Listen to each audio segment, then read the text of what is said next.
এখনও আছে এমন কিছু জায়গা যেখানে মানুষ মানুষকে ভালোবাসে, যেখানে প্রতিদিন একবেলা খাবারের আশায় ভরসা রাখে শত শত মানুষ।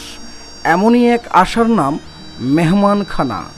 ঠাকুরগাঁওয়ের বালিয়াডাঙ্গিতে গড়ে উঠেছে এমনই একটি প্রতিষ্ঠান, যার কোনো দামি বিল্ডিং নেই, নেই কোনো কর্পোরেট ফান্ড। আছে শুধু মানবতার হাত, হৃদয়ের ডাক আর এক ঝাঁক নিবেদিত প্রাণ। প্রতি শুক্রবার এখানে গরিব দুঃখী অসহায় মানুষদের জন্য রান্না করা হয়। একবেলা ভাত, তরকারি, ডাল আর ভালোবাসা। তারা আসে খালি হাতে, ফিরে যায় পরিপূর্ণ পেটে, চোখে স্বস্তি আর মুখে হাসি নিয়ে।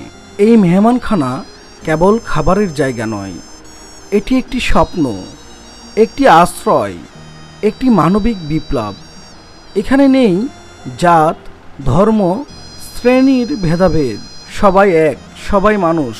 এই উদ্যোগের পিছনে আছেন সাংবাদিক হারুনুর রশিদ, যার প্রচেষ্টায় ভালোবাসা আর মানুষের প্রতি দায়িত্ববোধ তৈরি করেছেন এমন একটি আলোকবর্তিকা। মেহমানখানা আমাদের শেখায় মানুষ মানুষের জন্য শুধু একটি কথা নয়, তা বাস্তবে পরিণত করার সাহস ও প্রেরণাও বটে। ধন্যবাদ।